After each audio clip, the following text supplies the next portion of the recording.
The 2022 and potentially 2023 WRX has RTV issues, and in today's video, we're going to talk about absolutely everything you need to know about the RTV issues that the WRX is facing, and we're going to provide some commentary of whether or not you should be concerned, whether or not you should drop your pan, what you should be worried about, and should you buy a WRX with this problem. If you're new to the channel, we are imminently bringing a 2022 VB WRX onto the channel. It'll actually be happening at any given time.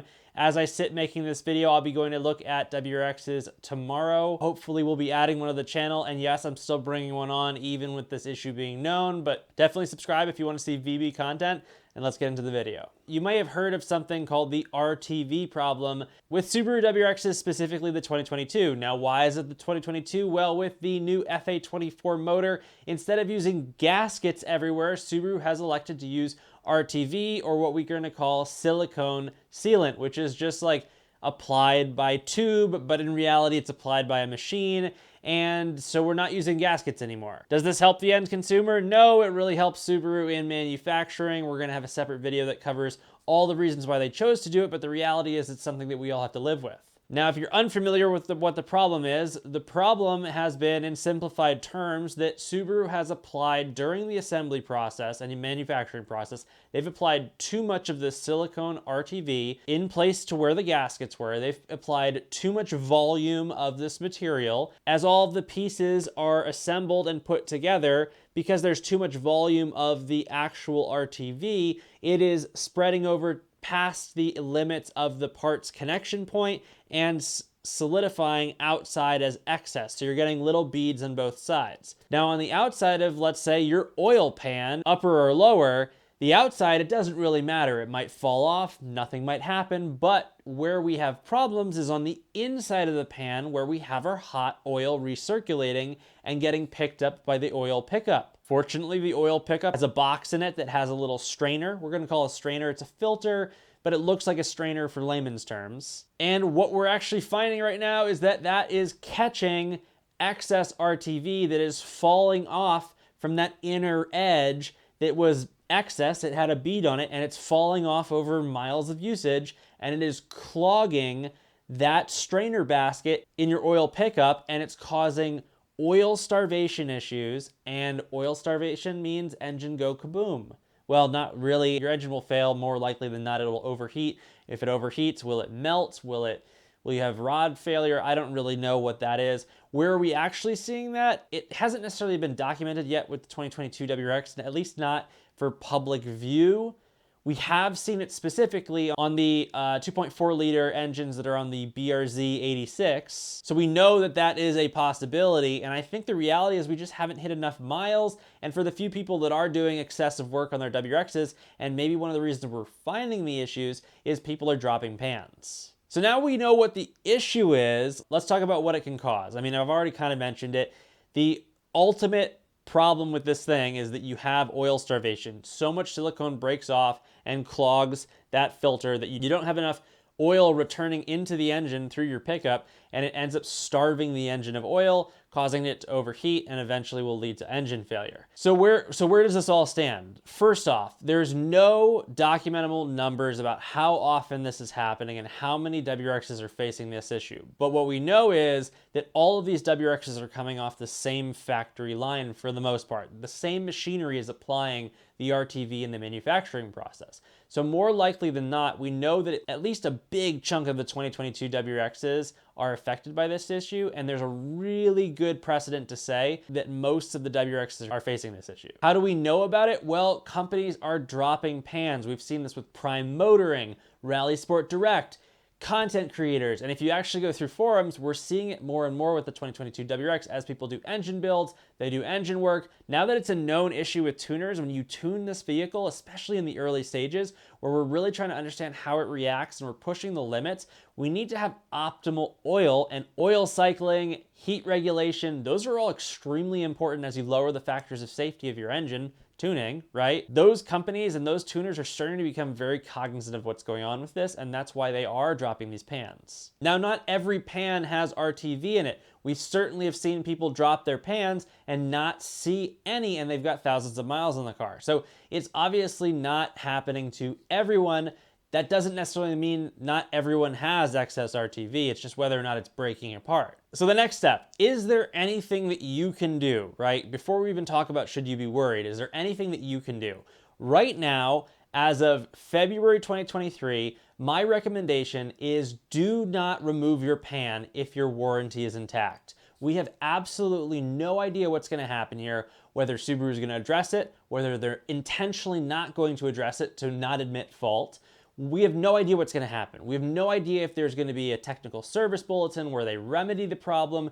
We just don't know what's going to happen. And certainly removing your oil pan can't be done in a clean way. Of course it can't, because then you have to remove all the RTV and then reapply when you reinstall. It might solve your problem, but if you've already got silicone cycling through your engine, burning up against the sidewalls of your engine, burning up through the process of your engine and combustion cycle, just don't touch it right now. Now, if your warranty is no longer intact and you've done enough to your vehicle where there are clear signs that your warranty may fall under a warranty denial claim, then you are probably in the right place to drop your pan if you want to do so, and do your absolute best to protect your WRX as much as you possibly can. Now, this might all sound extremely scary.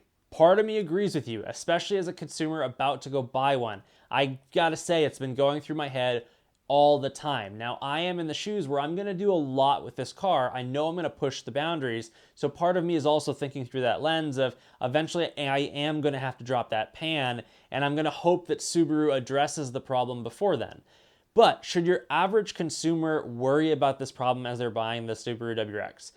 You know, my general off-the-cuff answer, and this is all opinionated because we don't really have an answer, is no, because Subaru's made so many of these things. So if it truly is a problem that is documentable with all the WRXs, and we're not just finding unique anecdotal situations, or whether it was corrected midway through 2022 manufacturing, we just don't know yet. The reality is Subaru will probably offer a solution because it hurts them if a bunch of their cars are failing, whether it's a class action lawsuit, buybacks, it just hurts the image of Subaru. The flip turn of that, playing devil's advocate for a second, and this shouldn't be something that scares you either, Subaru may not admit that there's a problem here and may solve the problem by doing something else. They might issue like the technical service bulletin just to check. They might not like officially remedy something, and basically not admitting fault is just a legal way for them to not openly say, bring on a class action lawsuit.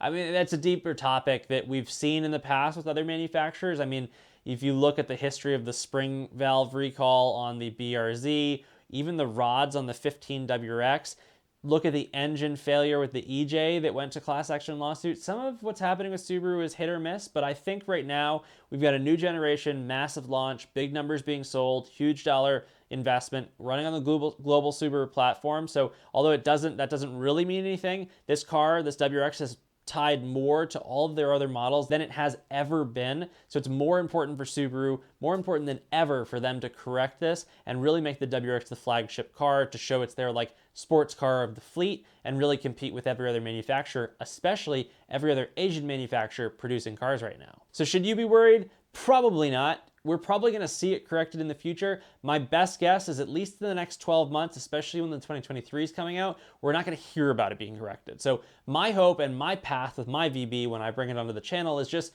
waiting for Subaru to make a determination. If we wait too long and I'm at the point where I need to modify my car beyond what, I think is going to be fixable under a warranty, let's say, then I'm going to have to go and figure out what my next steps are personally. But for the most part, it's not something I would be letting find too much headspace in your decision making. And if you drive one, I wouldn't be too worried about it. Obviously, this is a good thing to consider, changing your oil often. It doesn't really solve the problem because those things are denser than the oil, so they're going to fall to the bottom of your pan. But it can't hurt to change your oil often. It's always a good thing. And at the very least, you're going to be picking up any microplastics, micro pieces of silicone, or just any of the debris that does truly come off a brand new engine during the engine manufacturing process. That's one of the reasons you see manufacturers requiring oil changes at 1,000, 3,000, and 5,000 miles. Might sound crazy, but it's just getting off all the lubricant used on the parts, even though they're supposed to be all removed. Things get in there, so this isn't that uncommon, and that's also part of the reason why this might not just be the end of the world. We don't even know how this RTV, this silicone-based product, deals with heat and temperature. It might be something that just eventually burns off as it burns through the cycle, or breaks into very, very small parts and combines with the oil, which would be negative, but that means you're slowly cycling it through the process. I think maybe the bigger concern with that is, if it does that, then is it the right thing to seal the pans? But it's probably not going to do that, is the reality. I'm thinking broadly here, just trying to figure out solutions, but we don't really know at this point. So hopefully this video gave you at least an update on what's going on, and an update on what you should at least have your frame of mind and the kind of headspace this problem should keep with you. The reality is we just don't know that much right now, other than it's a problem that we're documenting a little bit more. I will have an update here because I think it's going to be very critical in both our ownership, whether you're considering buying one, whether you have one, what the tuning outline looks like, basically everything. So we'll check in with another video. I am going to have a short video come out after this talking more about exactly why they switched from gaskets to RTV. So definitely be on the lookout for that, and I'll see you guys in the next video.